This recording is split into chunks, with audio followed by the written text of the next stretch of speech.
Alumnos, ante todo un gran saludo de parte de su profesor Edwin Sánchez Saavedra del curso de Biología. El día de hoy vamos a desarrollar o a estudiar un factor abiótico del biotopo. Como sabemos muy bien, ya el biotopo o medio ambiente, que es un componente del ecosistema, ya va a tener factores abióticos. Y como pueden apreciar, el día de hoy vamos a estudiar uno de esos factores. Y con el dibujo o figura que están apreciando, estoy seguro que ya ustedes deben tener en cuenta o ya tener una idea qué tipo o qué factor abiótico vamos a estudiar el día de hoy. Y es nada menos que el agua. ¿Ya? El agua es un factor abiótico que es importante para la vida. Entonces, sin mayor preámbulo, vamos a estudiar este factor abiótico del biotopo. Recuérdenlo bien. El agua.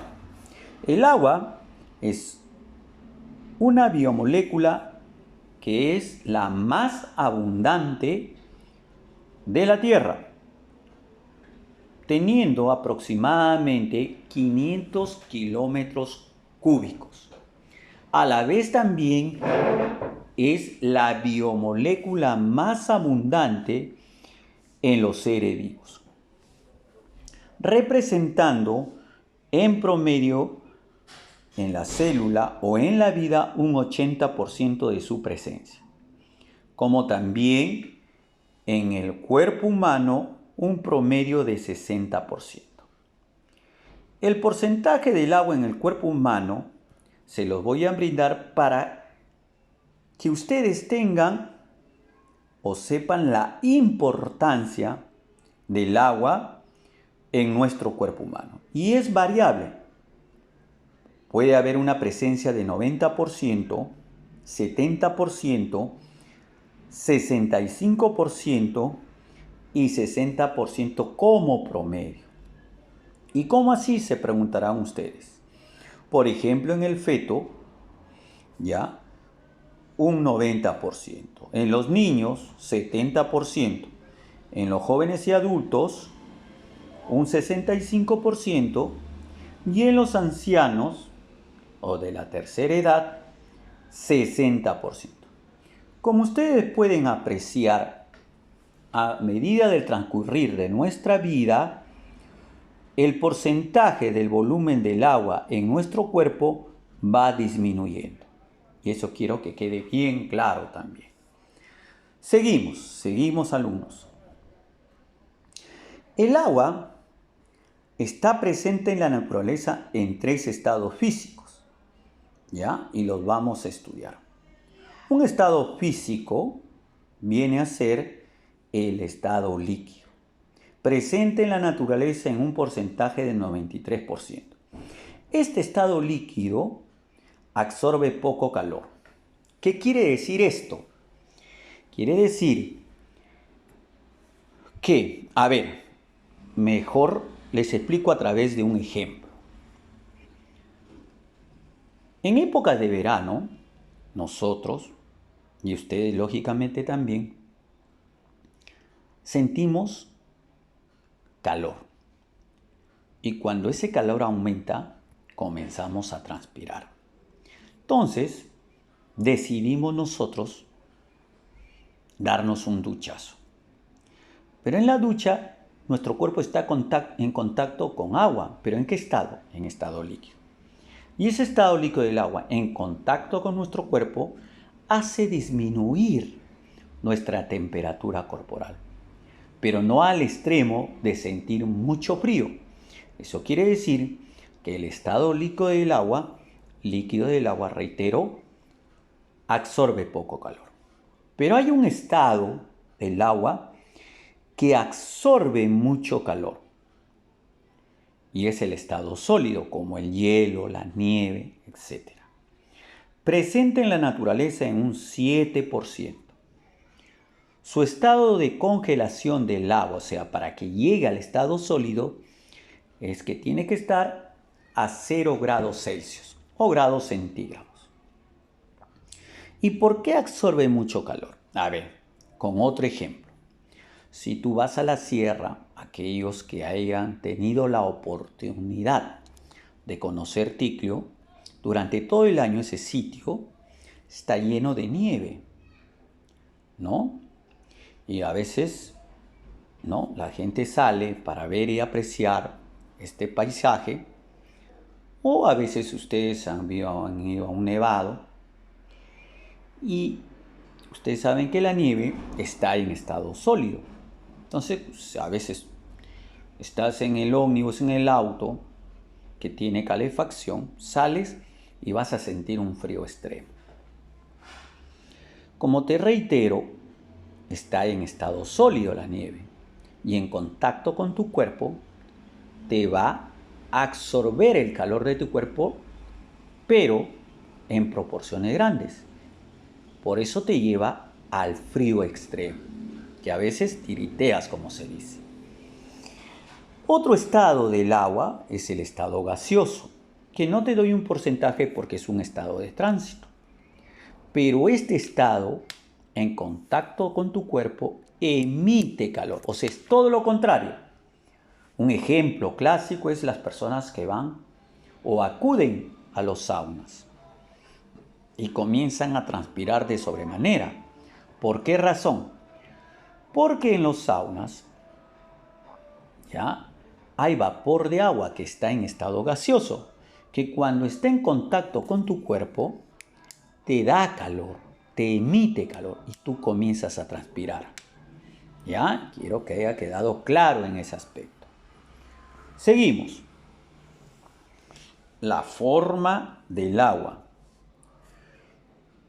Y como ustedes pueden apreciar, tiene una forma de tetraedro regular.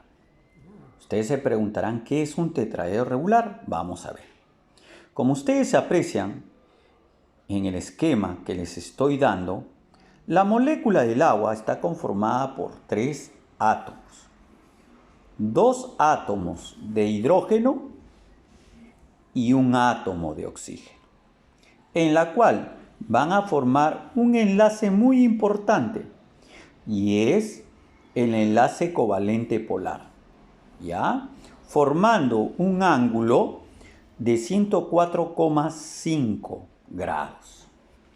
Y esa angulación, ese enlace, forma una molécula de tetraedro regular. Tetra, que va a tener 4 caras. Y esas caras van a tener la misma área. Por eso se dice regular. No vayan a pensar que es piramidal. No, es un tetraedro regular. Recuérdenlo bien, por favor. Ahora bien, la molécula del agua ya es un disolvente universal por su bipolaridad. Y eso es muy importante en la célula, en nuestro cuerpo, o sea, en los seres vivos. ¿Pero por qué razón?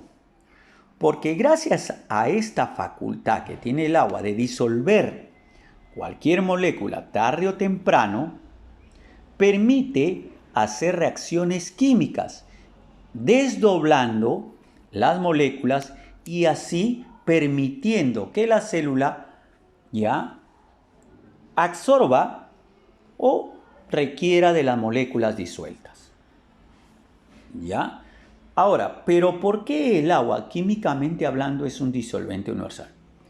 Porque el átomo de oxígeno, como pueden apreciar acá, tiene carga negativa. ¿Ya? Y los átomos de hidrógeno que forman la molécula del agua, ¿ya?, como ustedes pueden apreciar, tiene carga positiva. Ahora bien, si hay una molécula que tiene carga negativa, se une con el hidrógeno y se parte esa molécula, porque la carga negativa con la positiva ya forman otra molécula. Igual, si hay una molécula positiva, se va a unir con el oxígeno disolviéndose. Ya, o sea, al final de cuentas, como reitero, La molécula del agua va a disolver cualquier molécula existente por esta propiedad que tiene el agua de tener carga positiva y carga negativa. Seguimos. A la vez, como pueden apreciar en el esquema que les estoy brindando, acá hay una molécula del agua y acá hay otra molécula del agua. Por lo tanto, entre las moléculas de agua se van a unir o van a estar unidas por un enlace muy importante que se da entre el hidrógeno de una molécula del agua con el oxígeno de otra molécula del agua.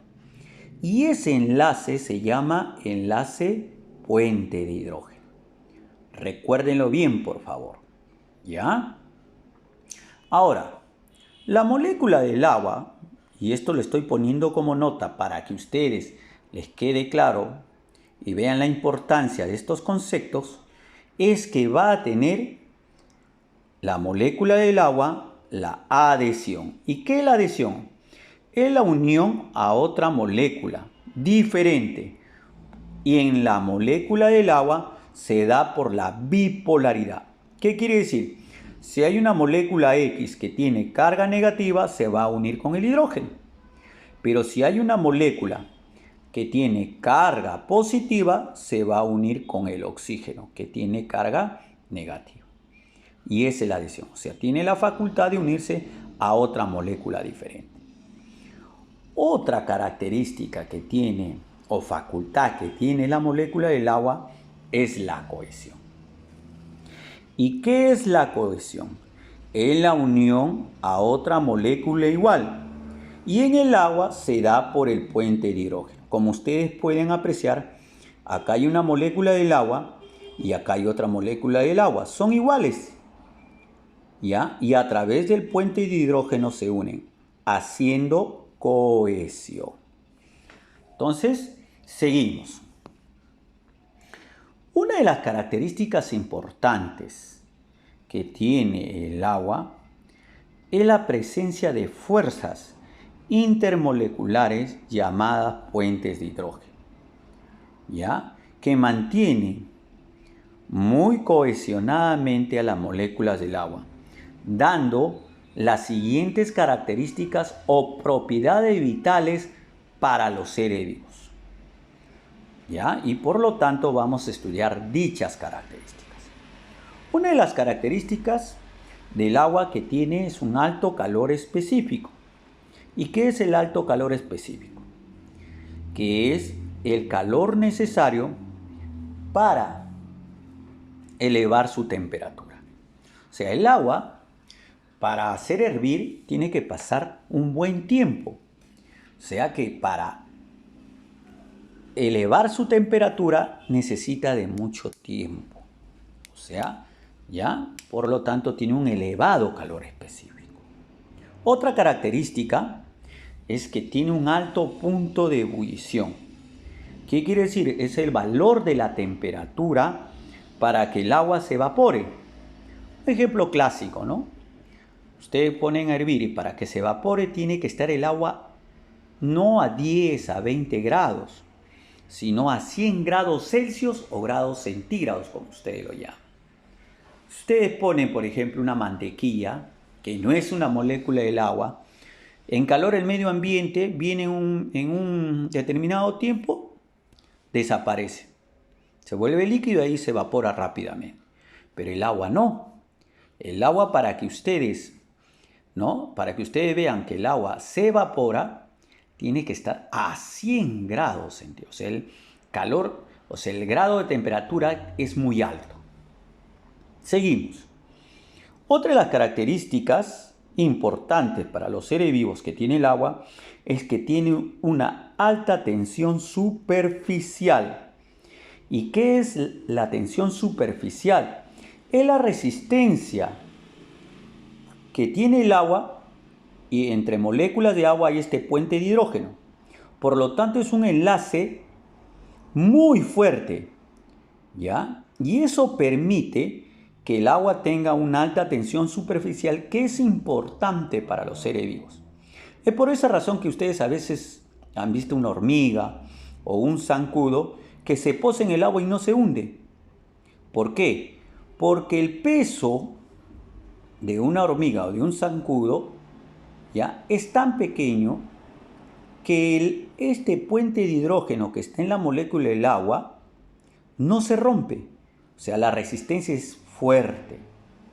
Otra de las cosas de la alta tensión superficial es que gracias a esta característica, la molécula del agua sube de la raíz a las hojas.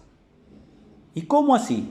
Supongamos que acá está en la tierra estas moléculas del agua y para subir a las hojas, ya a través de los estomas, cuando la planta respira, bota el CO2 y por succión jala la molécula del agua. Y como este puente de hidrógeno une a otra molécula del agua, atrae la subsiguiente molécula del agua. Y por esa razón el agua llega a las hojas de la planta. ¿Ven lo importante que es el agua y sus propiedades? Seguimos. Gran capacidad solvente de las sustancias polares. Como vuelvo a repetir y a reiterar, el agua tiene la gran capacidad de disolver cualquier molécula, por lo tanto es un disolvente universal.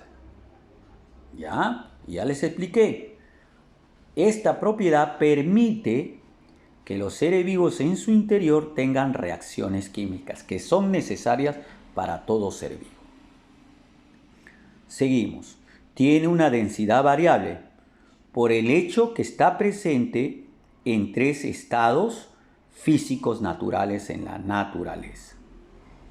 Ahora, también creo que es importante ustedes que puedan saber cómo es el ciclo del agua. ¿Ya? Y es muy importante, como ustedes pueden ver en la naturaleza, y en este medio geográfico están los seres vivos. Primero, el agua presente, ya sea en la superficie terrestre, ¿ya? Y en los mares o lagos, el agua, producto del calor brindado por el sol, el agua se va a evaporar. Y ustedes saben que este proceso físico es donde el agua, estando en estado líquido, pasa a estar en estado gaseoso, formando así, como ustedes pueden apreciar en este esquema a través de la flecha, formando las nubes. Ahora, también la evaporación se forma a través de la transpiración dada por las plantas y los seres vivos, como los animales. Luego, estas nubes van a ascender y fruto de ese proceso de estar a baja altitud a mayor altitud, se va a formar o va a ocurrir otro proceso físico, que es la condensación. ¿Y qué viene a ser la condensación? De estar en estado gaseoso, formando nubes, a estado líquido. ¿Ya? Porque a altas temperaturas hay mayor calor, está más cerca al sol y por lo tanto del estado de gaseoso va a pasar a líquido, provocando así o causando así un proceso físico llamado precipitación. ¿Y qué viene a ser la precipitación? Es la caída del agua de la atmósfera hacia la superficie terrestre, formando así nevados, ríos, lagos, etc. Pero la precipitación puede ser de 2 formas. Líquida, como la lluvia, las lloviznas, los aguaceros, o sólida, como la nieve, el granizo, etc. ¿Ya? Ahora bien, luego de esto, formándose los lagos, los ríos, los estanques, etc., va a haber ya la famosa escorrente. ¿Y qué es la escorrentia? ¿Ya? La escorrentia viene a ser la circulación del agua sobre la superficie terrestre, ¿ya? Sobre una superficie alta hacia una superficie baja en altitud, ¿ya? Sobre un terreno terrestre, formando un cauce. Como ustedes pueden apreciar, ¿ya? El río, ¿no? Desciende de una superficie alta a una superficie baja. Y esa corriente se llama escorrente. Así es, chicos. Pero también, ¿ya? El agua puede también no, o sea, hay aguas que no van por el río, sino que al contactarse con la superficie o llegar a la superficie, se va a filtrar a través de la roca, ¿ya? Y ese proceso se llama infiltración, formando así las aguas subterráneas, como pueden apreciar. Para finalizar el ciclo, ¿ya? Del agua, el flujo de retorno. ¿Qué quiere decir? Que durante todo el proceso, al final, llega a su origen. Y así es de esta forma cíclica, como ustedes pueden apreciar. Proseguimos, chicos. Una vez estudiado el ciclo del agua, tenemos que saber también que hay clases de agua y están divididas bajo dos criterios. Uno de ellos según el uso que da el hombre al agua y otro es según el origen del agua. Entonces vamos a ver las clases que hay de agua según su uso. Una de ellas son las aguas no aptas para beber o para el consumo, como se puede decir. Son aquellas aguas contaminadas, ¿no? Son aquellas aguas que, por ejemplo, ya sea naturalmente o artificialmente dada por el hombre, han sido contaminadas. Por ejemplo, hay aguas que a través de erupciones volcánicas submarinas contaminan el agua. O también, por ejemplo, ciertos seres vivos, ya sea en los lagos, que de forma natural, como ustedes han podido apreciar, los protozoarios o las euglenas, ¿no? Que comían el cerebro en las piscinas o en los estanques, ¿no? Es que los propios seres vivos naturalmente contaminan el agua, ¿ya? Pero de forma artificial, ahora nosotros, como ustedes pueden apreciar, el mundo está sumamente preocupado, ¿ya? Por la presencia de plásticos en los mares, ¿ya? En la cual está contaminando y está matando a muchos seres acuáticos. También, un ejemplo, los residuos de las ciudades contaminan ciertas aguas. Los relaves mineros contaminan ríos y lagos, ¿ya? Proseguimos. También está el agua potable. Son aquellas aguas que son aptas para el consumo humano y no malogran o perjudican su salud, ¿ya? Otro tipo de agua, según su uso, el agua mineral. Son aquellas aguas que tienen ciertas cantidades superiores de sales minerales. Como por ejemplo, ¿quién no ha ido en los baños de Churín, ¿no? Donde uno entra a una piscina rica en fósforos, ¿no?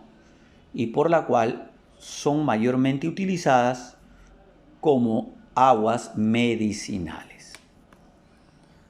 Otro tipo de agua es el agua destilada. Son aquellas aguas que químicamente son puras. ¿Qué quiere decir? Que solo tienen hidrógeno y oxígeno. Mayormente son obtenidas en alambiques y en laboratorios, ¿ya? Y son utilizadas para procedimientos químicos que se necesita agua pura o también de uso medicinal, como por ejemplo, ya aquellas personas que requieren un tratamiento, ya sea de rehidratación, ya sea para colocarles ciertos antibióticos. Estos antibióticos son disueltos en agua destilada, ya, porque el cuerpo requiere agua pura. Si le colocas agua potable directamente a la vena, ustedes saben que esa agua potable pasa por un proceso de limpieza y le echan cloro y puede ser perjudicial. Es por eso que en la medicina, para disolver cierto antibiótico o cierto producto químico que el paciente enfermo requiera, lo disuelven con agua pura, o sea, agua destilada. Ahora también vamos a ver las aguas o clase de aguas según su origen. Hay aguas atmosféricas. Son aquellas que básicamente están presentes en la atmósfera, ¿no? Y es prácticamente la humedad de la atmósfera. O sea, el vapor de agua que hay en la atmósfera, ¿ya? Presente. Otro tipo de aguas, según su origen, son las aguas superficiales. ¿Qué quiere decir? Son las aguas que se encuentran sobre la superficie terrestre, como las aguas oceánicas, formando los mares y océanos. Y las aguas continentales, que forman los ríos, lagos, arroyos, etc. Una vez estudiado esto, por último, vamos a estudiar ya la clasificación de plantas según la humedad del ambiente. Una de ellas son las xerófitas. ¿Qué son las xerófitas? Son plantas que viven en ambientes secos, ¿ya? Típicas de las regiones desérticas o semidesérticas. Y estas plantas a la vez se clasifican en suculentas, como el cactus, la uña de gato, la yuca, etc. Y las no suculentas, como las gramíneas, granos y monocotiledonas. Otra clase de plantas son las mesófilas. ¿Qué son las mesófilas? Son aquellas que viven en ambientes de regular humedad, o sea, no muy secos ni muy húmedos, como las plantas presentes en los bosques de zonas templadas y praderas. La mayoría de estas plantas son plantas vasculares, como los helechos, ¿ya? Etcétera. Otro tipo de plantas, según la humedad que ellas requieren, son las hidrófilas, o también llamadas hidrofitas. Recuerden, en algunas bibliografías ustedes van a poder apreciar xerófitas o xerófilas, mesófilas o mesófitas, hidrofitas o hidrófilas.